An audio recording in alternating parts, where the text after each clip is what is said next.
Welcome to the 2008 Middle East Missions Video Report. My name is Andy Fleming, and I'm going to be hosting this presentation. For many of us, the Middle East seems very far away, even though our daily news is filled with reports from that part of the world. Whereas U.S. history is measured in decades and centuries, many of the Middle Eastern countries think in terms of millennia. In this update, we are going to focus on the country of Jordan and its capital city of Amman, where we currently have a sister congregation of more than 60 disciples. To help us gain a little more insight into Jordanian worldview and culture, I would like to share a few facts about Jordan's history and geography. Hopefully this information will help us to better sympathize with the challenges faced by our brothers and sisters there, as well as motivate us in our financial sacrifice for Middle East missions. First, we are going to take a little tour through time and history surrounding the nation of Jordan. Then we will share in the experience of a Sunday worship service in Amman. Usually the service is conducted totally in Arabic, but due to a recent teaching visit of some ministers from Los Angeles, you will also hear a little English as well. Amman is the capital of Jordan and is one of the oldest continuously inhabited cities in our world today. Scattered among the city's modern buildings, one can find the remnants and monuments of ancient civilizations. Amman was known in the Old Testament as Rabbath Ammon, the capital city of the Ammonites, around 1200 BC. In fact, most of us are familiar with the territory of modern-day Jordan, having seen this in the maps in the back of our Bibles. This area was most often referred to as Amman, Moab, and Edom. The Ammonites descended from one of the sons of Lot, as recorded in Genesis chapter 19, and historically were a constant source of grief and aggravation to the Israelites once they had left Egypt and entered the Promised Land. In the Greco-Roman times of the 3rd century BC, the city of Amman was renamed Philadelphia, which in Greek means brotherly love. In the 1st century BC, the Roman general Pompey annexed Syria and made Philadelphia part of the Decapolis League, a loose alliance of 10 free city-states mentioned in Mark chapter 5.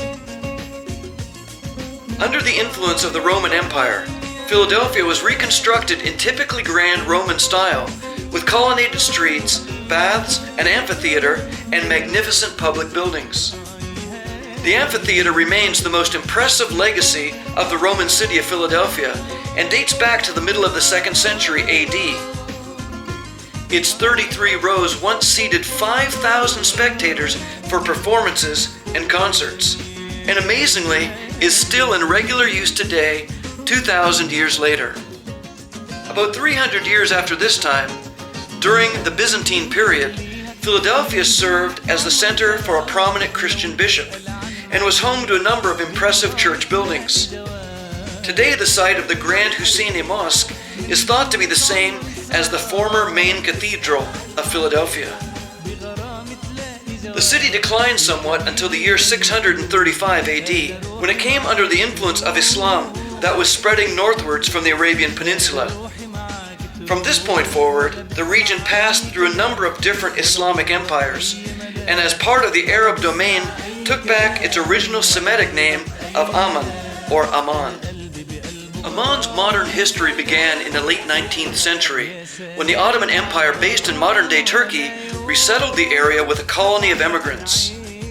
Following World War I and the dissolution of the Ottoman Empire, the United Kingdom received a mandate from the world powers to govern much of the Middle East. In the early 1920s, Britain separated out a semi-autonomous region of Transjordan from Palestine, and Emir Abdullah ibn al-Hussein became founder of the Hashemite Kingdom of Jordan, making Amman his capital. Since then, Amman has grown rapidly into a modern, thriving metropolis of well over 2 million people. Jordan is a small Arab country with insufficient supplies of water, oil, and other natural resources. The most well-known public figure in the last century was King Hussein, who was dearly loved by the Jordanian people.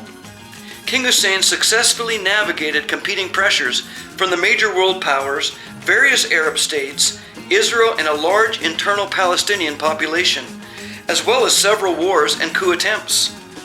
In 1989, he reinstituted parliamentary elections and stood behind gradual political liberalization in Jordan. In 1994, he signed a peace treaty with Israel. King Abdullah II, the son of King Hussein, assumed the throne following his father's death in February 1999. With poverty, unemployment, and inflation as fundamental problems, he has undertaken some broad economic reforms in an effort to improve the living standards, develop a healthcare and housing network, and improve the educational system. The population of Jordan is now over 6 million people and is composed of 98% Arabs. 1/3 of the population is under the age of 15, and 4% of the population is over the age of 65. Jordan is approximately 93% Muslim, of which the vast majority belong to the Sunni group. 6% of the population is of a Christian background, with the greatest majority of them belonging to some branch of Orthodoxy, primarily Greek Orthodox. The land area of Jordan is mostly arid desert, with a rainy season in the west from November to April. Jordan's lowest point is on the Dead Sea and is 1,339 feet below sea level. Jordan shares borders with Syria on the north, Iraq on the northeast, Saudi Arabia on the southeast, and Israel on the west, and also has a strategic location at the head of the Gulf of Aqaba. Two of the most spectacular tourist sites in Jordan are the ancient city ruins of Petra and Jarish. Petra is famous for its rose-red stone cliff faces, from which have been carved incredible buildings and facades. The area is still visited by flash floods, and archaeological evidence shows that the Nabateans, who originally built this city, controlled these floods by the use of dams, cisterns, and water conduits. These impressive feats of engineering stored water for prolonged periods of drought, thus producing an artificial oasis in the middle of the desert and enabling the city to prosper.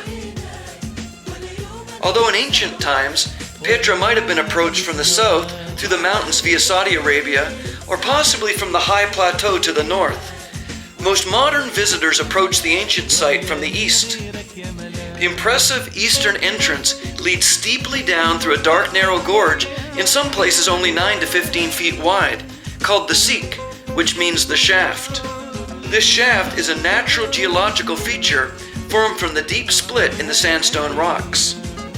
At the end of the narrow gorge stands Petra's most elaborate ruin, Al-Kaznih, the treasury, hewn into the sandstone cliff. Many of you may recognize this building from the third Indiana Jones film. And the Jordanians are thrilled with last year's announcement that recognized Petra as one of the new 7 wonders of the world. The ruins of Jarish are located 30 miles north of Amman, in a quiet valley among the mountains of Gilead. It still displays the grandeur of Imperial Rome, being one of the largest and most well-preserved sites of Roman architecture outside of Italy today. The remnants of streets and colonnades, temples and theaters, public squares and plazas can still be seen and remain in excellent condition. Soon after Rome took control of Syria, Emperor Pompey in 63 BC named the conquered Jarish as one of the great cities of the Decapolis League. This brought great economic benefits to Jarish, and trade flourished with the Nabatean Empire based in Petra. In 1983, Simon Hen, a Jordanian student studying at the University of San Diego, was met by disciples and converted. Simon remained with the church for 1 year until his studies were finished, and then he returned to Jordan to fulfill his mandatory military service. Although Simon eventually lost contact with the disciples in America, during the next few years he shared his faith with his family and eventually converted his brother and 4 sisters. Thanks to God's grace and Simon's perseverance, when the church planting team arrived from Boston in May 1990, there was already a family group of disciples meeting regularly together. Just 2 days after arriving, one of the team members attended a family reunion where she met a cousin that had recently been baptized by Simon. Here's a video report from one of the early episodes of KNN talking about the Hinds conversion chain. And then we started working as a team, and then we converted my other brother, Maher. And not just that, but all the other brothers, our brothers and our sisters, is converted in Jordan. And in 1990, the mission team came to Jordan. And one of the first get converts, Samar, the Habre, who I get marry her. And we are expecting baby in April next year.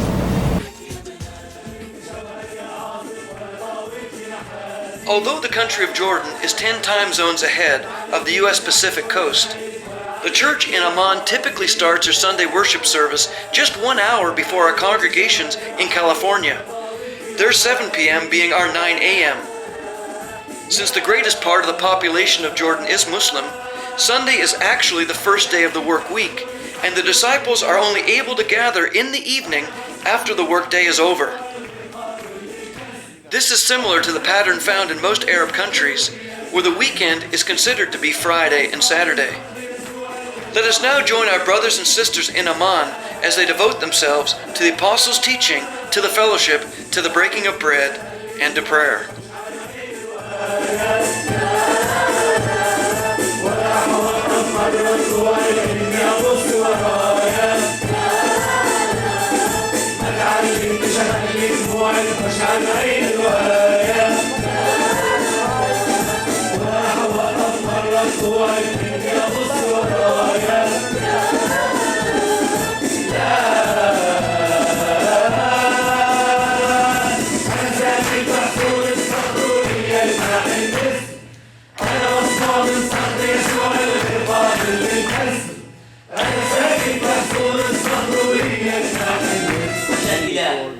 يستحق السجود والإكرام والعبادة.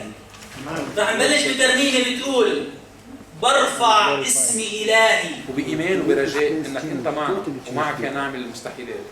صلي يا رب لكل شخص موجود هون، صلي لكل شخص ما قدر يكون موجود هون، صلي لك ناس بلبنان يا رب. أن تكون فعلا منفتحة لسماع إرادتك يا إلهي، أذهاننا صافية، أنه فعلا يا رب تطلب مشيئتك.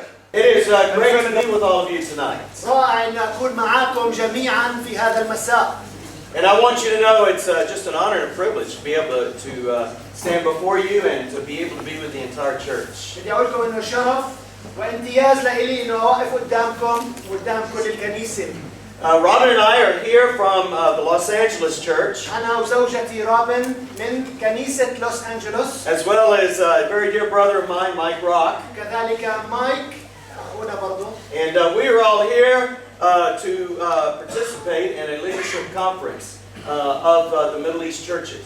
نحن هنا للمشاركة في مؤتمر للقادة في الشرق الأوسط.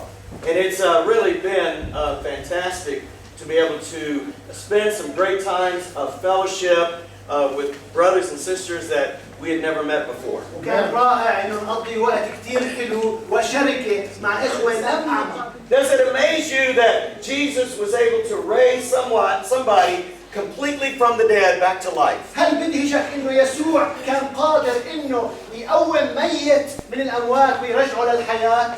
What amazes you the most about Jesus? شو اللي بدهشك أكثر شيء بيسوع المسيح؟ Is it his incredible power? هل هي قوته العجيبة العظيمة؟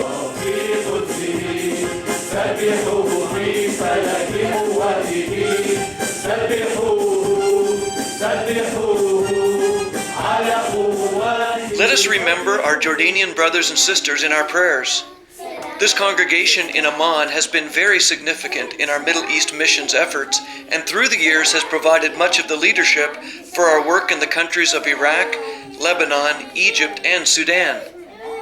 Lord willing, later this year, we are planning to send out a new planting to Damascus, Syria, with one of our Jordanian ministers leading the effort. On behalf of all of our brothers and sisters in the Middle East, I would like to thank you for your ongoing financial support and prayers.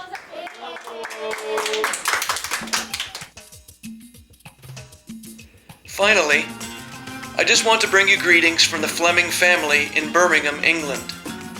It really was tough to leave all our friends in Los Angeles last summer, but we truly feel God's call to be back on the foreign mission field. God has blessed us with a great house just 500 yards from the south gate of the Birmingham University campus, and we have devoted the last few months to working with the students and teens. The Birmingham congregation has welcomed us with open arms, and we are filled with excitement as we look into the future. Finally, in the words of Paul to the Ephesians, we would like to make a request both for ourselves and for our brothers and sisters in the Middle East. Please pray for us that we can preach the gospel fearlessly as we should. Amen.